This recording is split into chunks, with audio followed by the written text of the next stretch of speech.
अगला वीडियो देखिए पुण्यात्माओं, बंद दिमाग के सारे पट खोल देगा। डायरेक्ट परमात्मा ने कह दिया, डायरेक्ट सतगुरुदेव जी ने अपने मुख से डायरेक्ट कह दिया कि सतलोक में कौन बैठा है। ये भ्रमणा तोड़ने के लिए कि गुरु और परमात्मा अलग नहीं।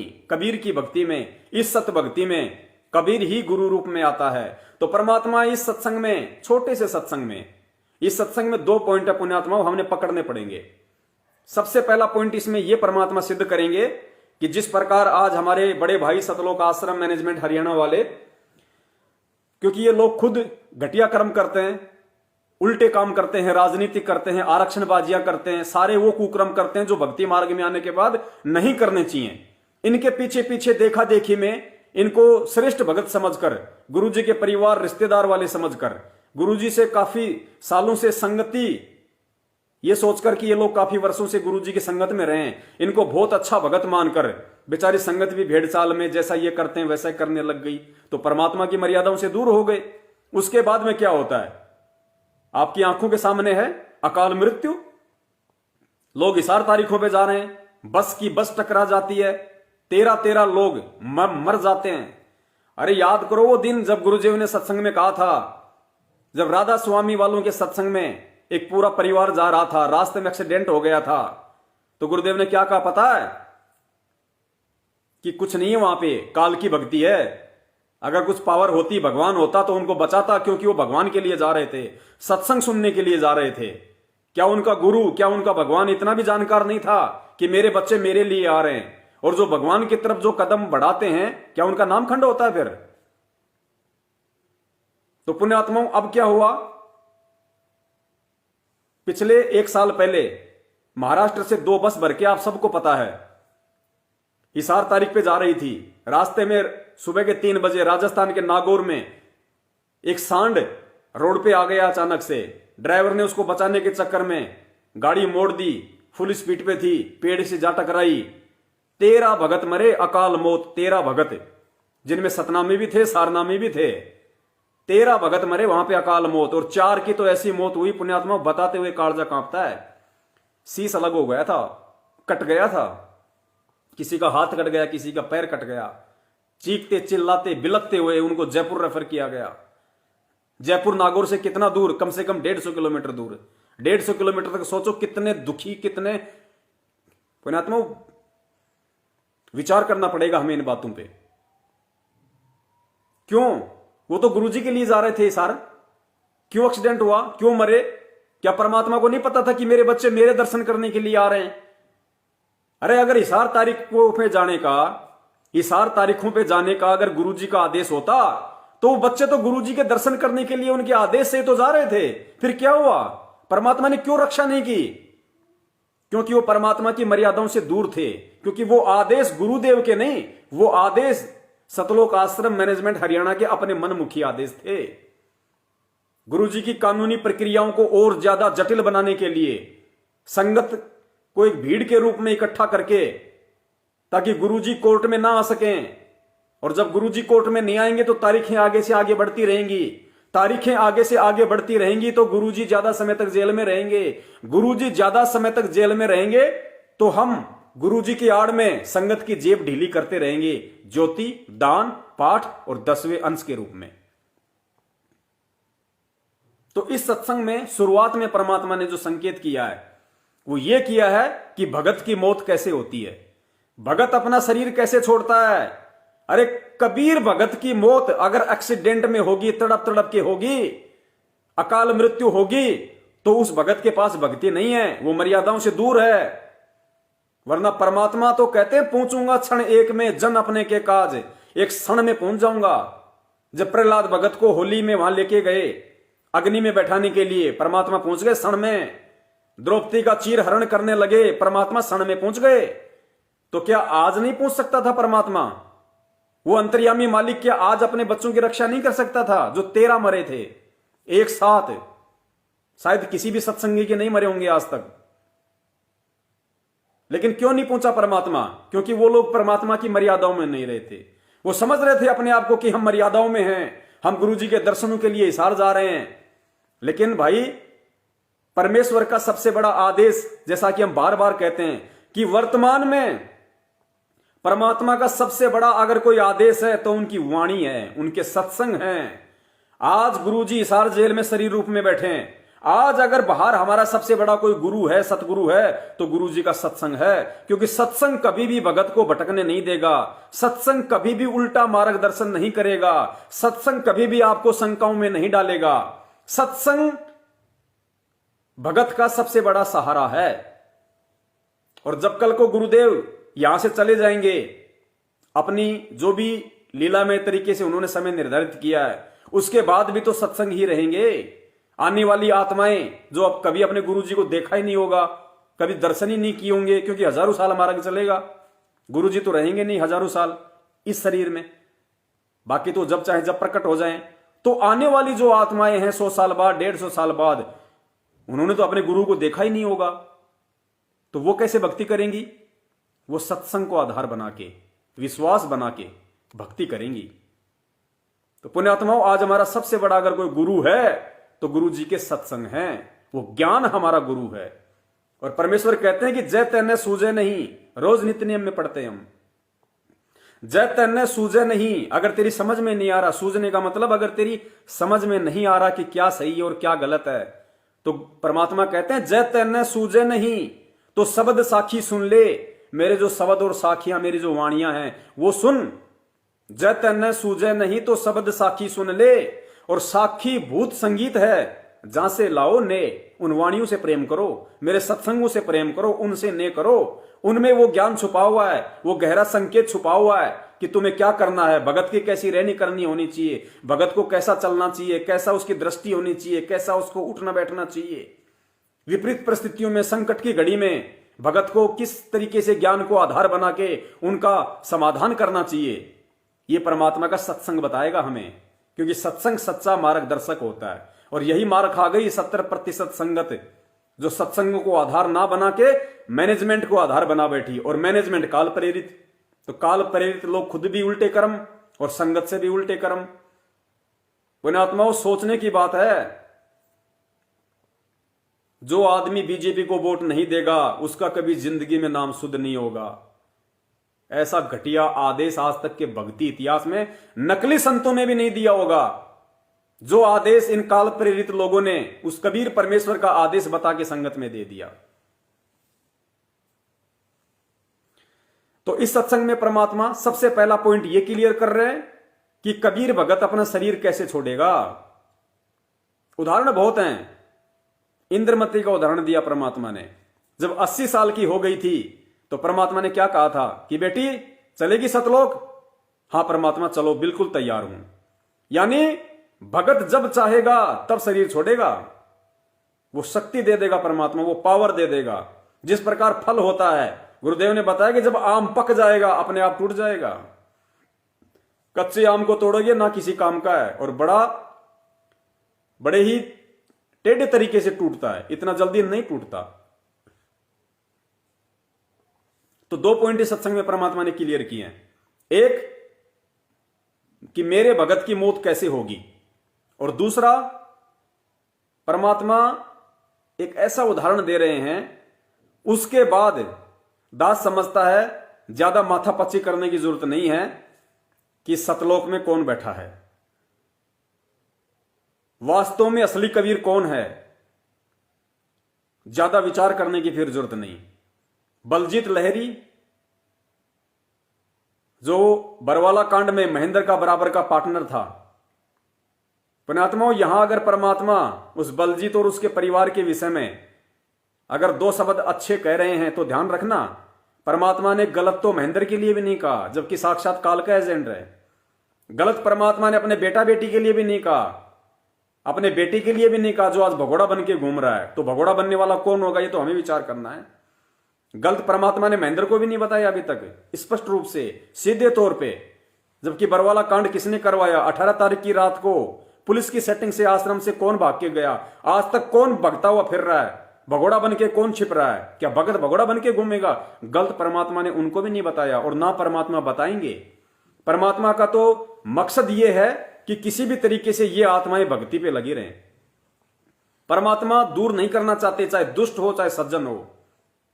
परमेश्वर की वाणी है कि कबीर कपट से भक्ति करे। अगर कोई मन में छल कपट रख के भी मेरी भक्ति कर रहा है, कबीर कपट से भक्ति करे, उसको भी अपनाऊं, साम दाम दंड भेद से फिर सीधे रास्ते लाऊं। ये परमात्मा की वाणी है। तो बलजीत का उदाहरण देके परमात्मा कह रहे हैं। और जब बलजीत का जो पिता था, जब उसका अंतिम समय आया शरीर छोड़ने का, तो गुरुदेव अपने मुख कमल से कह रहे हैं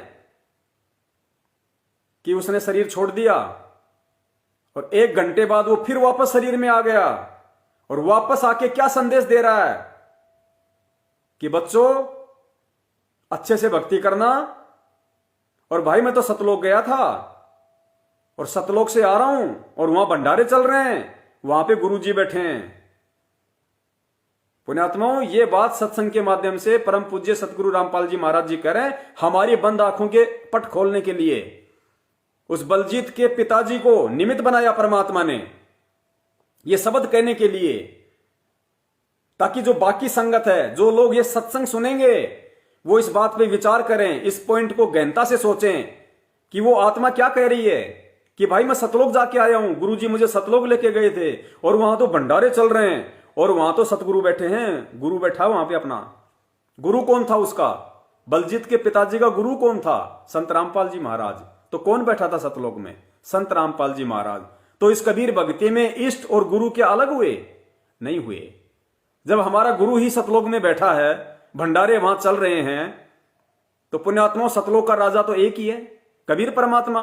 तो वो कबीर परमात्मा आज हमारे गुरु रूप में आया हुआ है। यही बात समझाने के लिए परमात्मा ने इस सत्संग को चुना कि मेरे बच्चे आने वाले समय में इन चीजों को पकड़ने के लायक हो जाएंगे, मेरी बातों को कैच करने के लायक हो जाएंगे इस ज्ञान आधार से, तत्व ज्ञान आधार से। सुनना पुण्यात्माओं, और पतिव्रता धर्म को अपनाना पड़ेगा हमें। जब तक नहीं अपनाएंगे तब तक बात नहीं बनेगी। सुनिए। ये डॉक्टर कबीर परमात्मा को बोलो सतगुरुदेव की जय हो। अभी एक भक्त ने बताया, नरवाणे से आते हैं एक भक्त जिनकी बेटी ज्योति ठीक हुई थी, आपको पहले सुनाया भी था भक्त रणधीर। उसके पिताजी ने नाम ले लिया, कतियनाड़ी था, भगवान के निकट नहीं जावा था।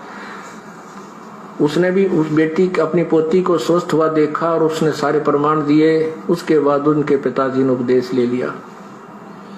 उपदेश लिए को 4-5 महीने हुए थे कि उसने पहला ही मंत्र मिला था और कह रहे थे इतनी लो लगा दी, दिन रात उसकी भक्ति में लगा रहता था कि दूसरा नाम लेना है मैंने। उम्र बहुत हो गई थी, अचानक बैठा बैठा आराम से मंत्र करता करता शरीर छोड़ गया। बोलो सतगुरुदेव। कैसे शरीर छोड़ गया? ध्यान देना पुण्यात्माओं। दूसरा नाम लेना है मैंने। उम्र बहुत हो गई थी, अचानक बैठा बैठा आराम से मंत्र करता करता शरीर छोड़ गया। बोलो सतगुरुदेव की जय। अब ये मोक्ष तो नहीं होगा, लेकिन अभी मनुष्य जीवन तुरंत मिल जाएगा इस व्यक्ति को।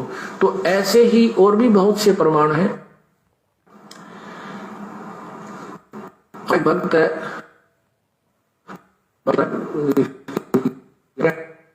बलजीत दास वाले हैं, बरवाला के भक्त बलजीत दास, जिन्होंने यहाँ 1 एकड़ जमीन सबसे पहले उन्होंने दी थी आश्रम के लिए। इन्होंने नाम लिया, इनके पिताजी ने भी नाम ले लिया। बहुत अच्छी आत्मा थी, खूब भक्ति करी। तो अंत समय में उन्होंने आहार छोड़ दिया और शरीर बिल्कुल ठीक ठाक, कोई दिक्कत नहीं, और मंत्र करे खूब डट के। हम काशी गए हुए थे, उसको घर से यहाँ ले आए थे। वो घर इनका इधर नरवाना के आसपास है ना, उसके पास आप उधर है जींद में, जींद जिले में है गांव उनका, भूसला गांव है, भूसला खटखट के आसपास। तो वहां से अब पिताजी को, बाकी भाई वहां रहते हैं, ये यहाँ रहते हैं, यहाँ ले आए थे। तो मैं भी यहाँ आया। मेरे आते ही ने बोले गुरुजी आ जाएंगे जब शरीर छोड़ दूंगा। तो शरीर में पुण्यात्माओं क्या कह रहे हैं परमात्मा यहाँ? बलजीत के पिताजी ने कहा कि जब गुरुजी आ जाएंगे तब शरीर छोड़ूंगा। विचार करना इन बातों पे। कबीर परमात्मा के भगत की कैसे मौत होती है, कैसे अपना शरीर छोड़ता है। परमात्मा इतनी पावर दे देगा, जब चाहेगा तब शरीर छोड़ेगा। संकेत सुनिए। रहते हैं, ये यहाँ रहते हैं, यहाँ ले आए थे। तो मैं भी यहाँ आया। मेरे आते ही ने बोले गुरुजी आ जाएंगे तो शरीर छोड़ दूंगा। गुरुजी आ जाएंगे तब शरीर छोड़ूंगा। और सतलोक आश्रम मैनेजमेंट हरियाणा, अगर मुंडका के सेफ्टी टैंक में जहरीली गैस से अगर भगत मर जाते हैं तो पीला पर्चा निकाल देते हैं कि सतलोक गए। फांसी खा के कोई मर जाता है तो सतलोक गए। जहर खा के कोई मर जाता है तो सतलोक गए। इस 8 तारीखों पे जाते हुए वो 13 भगत अकाल मौत मरे एक्सीडेंट में। पीला पर्चा निकाल दिया कि परमात्मा के सैनिक थे, सतलोक गए। पुण्यात्मा, प्रथम नाम वाला भी सतलोक गया, सतनाम वाला भी सतलोक गया, अकाल मृत्यु वाला भी सतलोक गया। अब आप विचार कर लेना, आप लोगों को कहां भ्रमित किया जा रहा है, कहां आपको गुरु के ज्ञान के विरुद्ध चलाया जा रहा है। यही काल की सबसे बड़ी चाल होती है। और काल ने सूक्ष्म रूप में मैनेजमेंट को अपने एजेंट रूप में यहां पे छोड़ रखा, क्योंकि राजनीति सत्सेवक नहीं, मैनेजमेंट करवा रहा है। और अगर गुरु का अगर आदेश होता इस तरीके से, अकाल मौत मरने वाले सतलोक अगर जाते तो परमात्मा ये किस्से कहानियां ना बताते, ये संकेत ना करते कि सत भक्ति करने वालों का अंतिम समय में कैसे उनका शरीर छूटता है। और फिर उस बलजीत के पिताजी ने क्या बताया कि सतलोक में कौन बैठा है, ध्यान से सुनना उस पॉइंट को। पिताजी को, बाकी भाई वहां रहते हैं, ये यहाँ रहते हैं, यहाँ ले आए थे। तो मैं भी यहाँ आया। मेरे आते ही ने बोले गुरुजी आ जाएंगे तो शरीर छोड़ दूंगा। तो शरीर में हम वहां रुके रात ने और चले गए। अगले दिन वो कहने लगा भाई महाराज जी आगे, और देखिए आगे गुरुजी जहाज ले रहे हैं, ये सामने गाड़ी ला दी, देखिए खड़ी। और भाई मैं जाऊं हूं, देखो मैं जा रहा हूं, सत साहेब न्यू कह और सारा परिवार बुला लिया और चले गए। बड़े आराम से शरीर छोड़ गए। वो फिर 1-8 घंटे के बाद फिर वापस आके कहने लगे भाई मैं सतलोक गया था बालको, और वहां भंडारे चल रहे हैं परमात्मा के, गुरुजी बैठे हैं, सतगुरु बैठे हैं, और मैं तो तुम्हें बताने के लिए आया हूं। एक दूध पिला। देखो क्या कह रहे हैं कि बच्चों मैं सतलोक गया था भाई, और वहां तो भंडारे चल रहे हैं, वहां गुरुजी बैठे हैं, सतगुरु बैठे हैं, और मैं तो तुम्हें बताने के लिए आया था। पुण्यात्मा, बताने के लिए वो नहीं आया। ये सारा खेल परमात्मा का है, गुरुजी का सारा खेल है। परमात्मा हम मंदबुद्धियों की आंखें खोलने के लिए कि तुम गुरु को क्या समझ रहे हो, परमात्मा किसको मान रहे हो। तो बलजीत के पिता को परमात्मा ने माध्यम बनाया। उसने तो शरीर छोड़ दिया था, वो नहीं आ सकता वापस। कबीर परमेश्वर स्वयं हमारे गुरुदेव बलजीत के पिता के रूप में वापस आए और ये संदेशा दिया। ये संदेशा नहीं बताया किसी ने, लेकिन आज ये ठीक का समय था। ठीक के समय पे ही परमात्मा सारे रहस्य उजागर करवाते हैं। तो खुद गुरुदेव ने बलजीत के पिताजी का रूप बना के और ये संदेशा दिया कि भाई सतलोक में गुरुजी बैठे हैं, सतगुरु बैठे हैं, वहां पे भंडारे चल रहे हैं। पुण्यात्माओं, अब और परमात्मा कैसे समझाएंगे? हनुमान जी कितने छाती फाड़ के नहीं दिखाएंगे कि देखो ये सतलोक रहा और ये मैं वहां बैठा हुआ और मैं ही यहां पे आया हूं। शिक्षा और तत्व ज्ञान, ये 2 सबसे बड़े इंपॉर्टेंट जो टॉपिक हैं परमात्मा ने इसीलिए दिए हमें। 650 साल पहले हम पहचान नहीं कर सकते थे परमात्मा की, क्योंकि शिक्षा नहीं थी।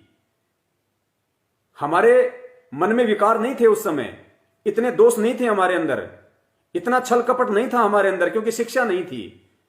लेकिन शिक्षा ना होने की वजह से हम धर्म शास्त्रों को नहीं पढ़ पाए, गुरु की बातों पे यकीन नहीं कर पाए।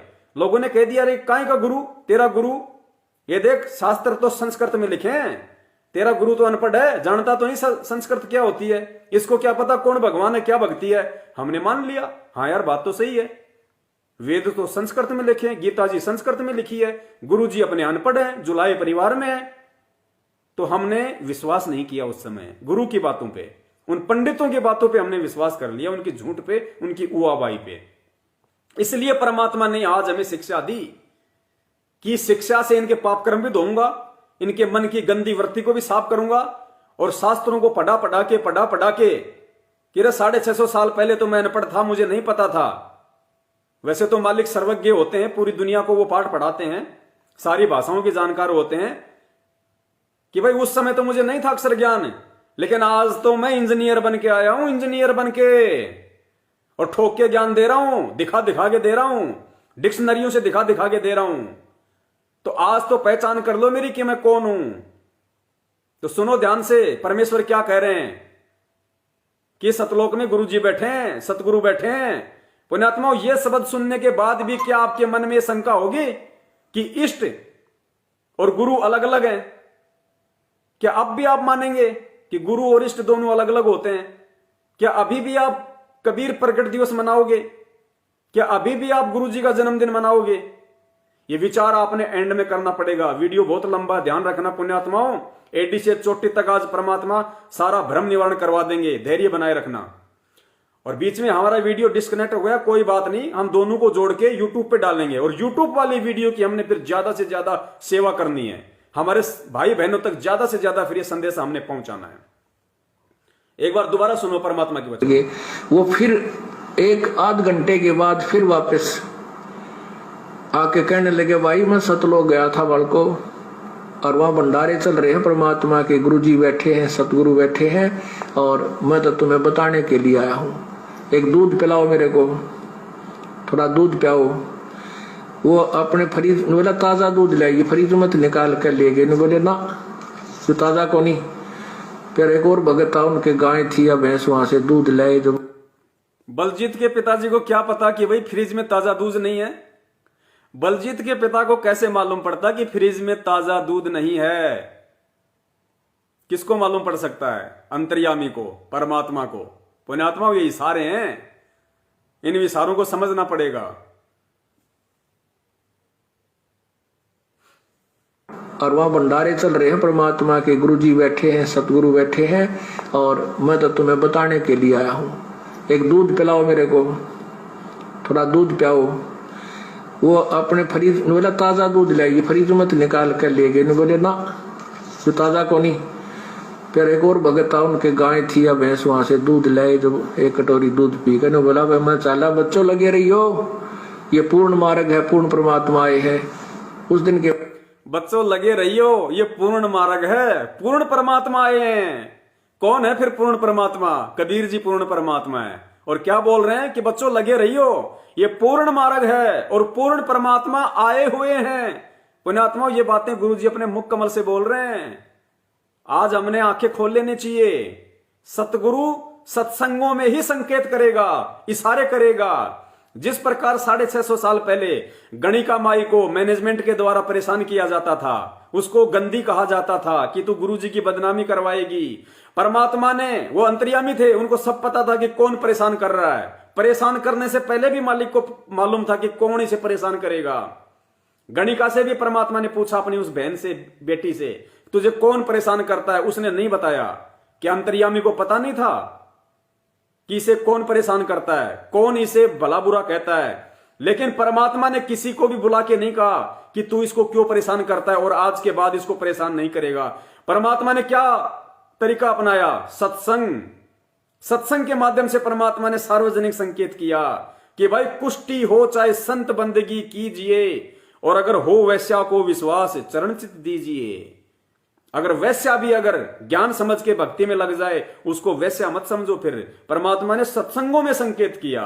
तो जब 650 साल पहले हम मंद बुद्धियों को, हम अशिक्षितों को समझाने के लिए सत्संगों में संकेत किया, तो पुण्यात्मा आज तो परमात्मा ने तत्व ज्ञान ठोक के दे दिया और शिक्षा दे दी। आज कैसे बता देगा हमने सामने? आज भी सत्संगों के माध्यम से ही बताएगा। समझना हमने पड़ेगा। एक दूध पिलाओ मेरे को, थोड़ा दूध पिलाओ। वो अपने फ्रिज, बोला ताजा दूध लाइए, फ्रिज मत निकाल कर ले गए। बोले ना, तो ताजा को नहीं। फिर एक और भगत था, उनके गाय थी या भैंस, वहां से दूध लाए। जो एक कटोरी दूध पी कर बोला, भाई मैं चाला, बच्चों लगे रही हो, ये पूर्ण मार्ग है, पूर्ण परमात्मा आए है। उस दिन के बाद इस परिवार का ऐसा दृढ़ विश्वास हो गया, समर्पण कर दिया पूरे परिवार ने, रिश्तेदारों ने। बोलो सतगुरुदेव की जय हो।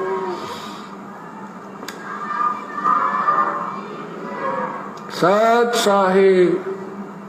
मेरे पूज्य गुरुदेव स्वामी रामदेवानंद जी महाराज 108-7 साल के हो गए थे, और आखिरी सांस तक उनका शरीर बिल्कुल ऐसा स्वस्थ और लाल चेहरा था। शरीर वैसे का अस्थि पिंजर सा था। वो 40 वर्ष यहाँ जींद एक कुटिया थी, उसमें रहे हमारे, मेरे साथ, हमारे बच्चों ने वहां सेवा की। 40 दिन के बाद 24 जनवरी को यहाँ से गए उनके अपने मूल आश्रम था तलवंडी भाई मोगा, मतलब फिरोजपुर जिले में एक मोगा में आश्रम। तलवंडी भाई गए 24 तारीख को, हमारे भक्त वहां छोड़ के आए, सेवक वहां हमारे साथ उनके साथ रहते। 25 को विश्राम किया, 26 को दिन में 10 बजे अपना सुमन करते करते ऐसे आराम से बैठे बैठे और शरीर छोड़ के। बोलो सतगुरुदेव की जय हो। पुण्यात्माओं, भक्ति इसलिए की जाती है कि हमारे घर में सुख रहे, अंत समय सुथरा बीते। भक्ति इसीलिए की जाती है कि हमारे घर में सुख रहे और अंत समय सुथरा बीते, अंत समय अच्छा हो। तो बताओ भाई, आज संगत में जो अकाल मौतें हो रही है सारनामियों की, एक्सीडेंट में तड़प तड़प के मर रहे हैं, ना तो उनके घर में सुख शांति रही और ना उनका खुद का जीवन सुथरा बीता अंत का। तो बताओ फिर भगवान में गलती या भगत में गलती? तो भाई ये गलती भक्तों की है, भगवान की नहीं है। परमात्मा का विधान है, परमात्मा ने विधान बना के छोड़ रखा है। जिस प्रकार परमात्मा ने विधान बना दिया, और आपको पिछले लाइव में परमात्मा का एक 2 मिनट का सत्संग सुनाया था जिसमें परमात्मा खुद कह रहे हैं कि परमात्मा ने अपना विधान बना दिया, उसके बाद परमात्मा सिर में दर्द नहीं रखता। मालिक ने विधान बना दिया, माता पिता के संयोग से एक पानी की बूंद से पेट में बच्चा बनेगा, दूसरे महीने में ऐसा होगा, तीसरे महीने में ऐसा होगा, चौथे महीने में उसमें आत्मा प्रवेश करेगी, उसकी हड्डियां बनेगी, आंख बनेगी, कान बनेगी, 9वें महीने बिल्कुल बच्चा परिपक्व हो जाएगा, मां के गर्भ से बाहर आ जाएगा। तो ये परमात्मा ने एक विधान बना के छोड़ दिया, सबके साथ ऐसा ही होगा। परमात्मा सिर में दर्द नहीं लगता, परमात्मा देखता नहीं रहता कि अभी इसका बना कि नहीं बना। परमात्मा ने बीज बना दिया, आम का, घिया का, किसी भी चीज का, उसमें परमात्मा ने वो गुण डाल दिया, वो आदेश डाल दिया, उसी अनुसार वो बड़ा होगा, फल लगेंगे, फूल लगेंगे, कितनी उसकी उम्र है, सब कुछ विधान बना दिया। ठीक इसी प्रकार परमात्मा ने भक्ति का विधान बना दिया, और भक्ति का विधान बना के परमात्मा ने कह दिया कि भाई जो गुरु वचन पे डट गए कट गए फंद 84 के। और परमात्मा ने सारा सिस्टम बता दिया, सत्संगों के माध्यम से हमें समझा दिया, दिन रात आंखें फाड़ फाड़ के हमारे को जगा दिया। उसके बाद भी अगर हम गलती करेंगे, उस परमात्मा के सत्संगों को आधार ना बना के, परमात्मा के वचनों पे विश्वास ना करके अगर हम पीले पर्चे को अपना बाप बना लेंगे, तो उस बाप ने संगत की क्या हालत कर दी आज आप सबके सामने है। जिस आदमी ने पीले पर्चे को अपना बाप बनाया, उस बाप ने सबको नरक में डाल दिया। कैसी कैसी दुर्गतियां संगत की हो रही है उस पीले पर्चे के कारण, क्योंकि पीले पर्चे को ही उन्होंने अपना गुरु मान लिया, मैनेजमेंट को ही अपना भगवान मान लिया, मैनेजमेंट को ही अपना गुरु मान लिया। अरे भैया, भक्ति मार्ग में जो जिसके आदेश मानेगा वही तो उसका गुरु होता है। तो सत्सेवकों को छोड़ के 70% संगत ने किसके आदेश माने? पीले पर्चे के। पीला पर्चा कौन निकाल रहा? मैनेजमेंट, महेंद्र। तो संगत का गुरु कौन हुआ? मैनेजमेंट। तो भाई ये मैनेजमेंट जो संगत ने अपना गुरु बना लिया ना, इस गुरु में वो पावर नहीं है जो भक्तों के कर्म सुधार दे और भक्तों के प्रारब्ध में जो संकट हो, जो अकाल मृत्यु हो, उनको टाल दे। मैनेजमेंट नहीं टाल सकता। तो वापस असली गुरु को पकड़ो। जो गलतियां आप लोगों ने 4-5 वर्षों में की हैं, बार बार की हैं, आरक्षणबाजी करके, राजनीति करके, गुरु को घर पे दंडवत करके समय याचना मांगो और आगे से प्रतिज्ञा कर लो कि परमेश्वर जब तक आप हिसार जेल से बाहर नहीं आ जाओगे, किसी भी नामदान केंद्र का, किसी भी फर्जी नामदान केंद्र की शकल तक नहीं देखूंगा, किसी भी व्यक्ति को आपके अलावा ज्योति पाठ दान 10वें अंश का पैसा नहीं दूंगा, और परमेश्वर जो आपने भक्ति विधि बताई है उसी विधि से भक्ति करूंगा, और संपर्क भी केवल उसी भगत से करूंगा, संगति भी उसी भगत के करूंगा जो आपके ज्ञान को आधार बना के चलेगा, अन्यथा नहीं। चाहे सत्सेवक हो, चाहे मैनेजमेंट वाले हो। तन मन शीस ईस अपने पे, तन मन शीस ईस अपने पे, पहले में चोट चढ़ावे जब कोई राम भक्त गत पावे हो जी, जब कोई राम भक्त गत पावे हो जी। तन मन शीस ईस अपने पे, तन मन शीस ईस अपने पे, पहले में चोट चढ़ावे जब कोई राम भक्त गत पावे हो जी, जब कोई राम भगत गत पावे हो जी। भाई सतगुरु तिलक अजप्पा माला युक्त जटा रखवावे। सतगुरु तिलक अजप्पा माला युक्त जटा रखवावे। जत को पीन सत का चोला भीतर बेख बनावे। जब कोई राम भगत गत पावे हो जी। जब कोई राम भगत गत पावे हो जी। भाई लोक लाज मर्याद जगत की तरण ज्यों तोड़े बगावे। लोक लाज मर्यादा